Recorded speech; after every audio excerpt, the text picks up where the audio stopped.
وادي طاقية النبر، وتعالى نشوف الدوري السعودي رايح بينا على فين يا بطل. قبل كل شيء اخبط الاربع حاجات اللي في الجنب دهم، اللي في الجنب دهم يا سيطرة. هنجاوبك على السؤال المهم في مواجهة الهلال والاتحاد، مصلحتنا فين بالظبط؟ اخبط يا عم، اخبط الله ياكل فول الشارع، اخبطهم يا عم. تعال نشوف وضع نصرنا ايه يا بطل، لان دي اهم حاجه. نصرنا معاه مباراه مع الاتفاق، وانت عارف الولد بتاع الاتفاق بيحب يشخصن حبتين، خصوصا بقى لما يدربهم الكابتن الكبير سعد الشهري. الراجل عايز يثبت حاجات كتير جدا. فازوا على الشباب 3-1 وفازوا على الاخدود 2-0، لكن خسروا من الفتح 2-1. مالكش دعوه بالفتح، الفتح معاهم ابننا نواف، حاجه كده، حاجه معتبره. فطالما ولدنا فاز عليهم يبقى احنا ان شاء الله هنفوز عليهم، ونقول لكابتن سعد الشهري استكن. القادسيه ده لزق فينا، وانا بصراحه ما احبش التلزيق. اتمنى ان الاخدود يعصروا عشان نرتاح بقى من حته التلامس دي. وبالنسبه للنادي الاهلي، بحكم ان نادي كبير ومنافس مع مباراه مع ضمك، اعتقد الفتره اللي فاتت ضمك دم انديه كتير جدا للليسته بتاعته. استكني اهلاوي. الله يعينك على ضمك يا سيطر. اديني بقى المهم يا عم، طولت علينا. خش في مباراه الهلال والاتحاد. حاضر يا عم، ما تنساش الله ياكل فول والشيء. هنا بقى دي المباراه المنتظره، الهلال والاتحاد، الاثنين اللي في الصداره قدامنا. عايزك تبص للجدول كويس وتحسب النقاط وتبص لبعيد، ما تبصش لتحت. الفرق بين الاتحاد والهلال 4 نقاط، والفرق بين الهلال والنصر 4 نقاط، يعني بيننا وبين المتصدر 8.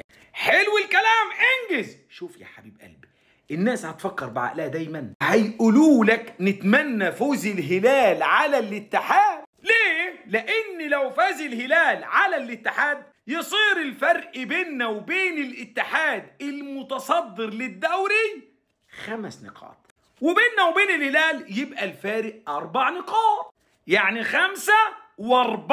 خلي الرقمين دول في راسك. تعالى بقى لو حصل حاجة تانية، لو حصل تعادل، وده اللي انا اتمناه، لان اي حد عنده وجهة نظر لبعيد ومتابع كويس هيعرف ان تعادل الاثنين هي افضل نتيجة تخدم النصر على المدى البعيد. وهقول لك ليه. يا عم ابو العز ريحنا، خلي الهلال يفوز، خلي الفرق بيننا وبين يا ابني استكني بس اصبر. في حالة تعادلهم الاثنين بيصير الفرق بينك وبين الهلال نقطتين بس، 2 بس كده؟ لا، والفرق بينك وبين الاتحاد 6 نقاط. يعني بالعربي تختار بين الرقمين 5 و4 او 6 و2. يا سيطرة تعادلهم افضل. الهلال صعب تعثره جدا، بيتعثر بالضالين، صعب، خصوصا ان منزل لك قصيدة قد كده اهو، قد كده، وفي التحكيم يعني مفيش حكم هيغلط فتوت عليهم. اما الاتحاد ممكن، النادي الاهلي بيشخصن معاه، الاتحاد فاز عليه بطلوع الروح،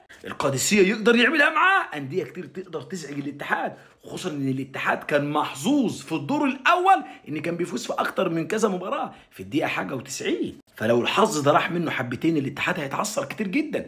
اما الهلال كل سنه وانت طيب، احنا كل فين وفين على ما بيتعثر. فانا واحد من الناس اختار 6 و2، 6 بيننا وبين الاتحاد و2 بيننا وبين الهلال.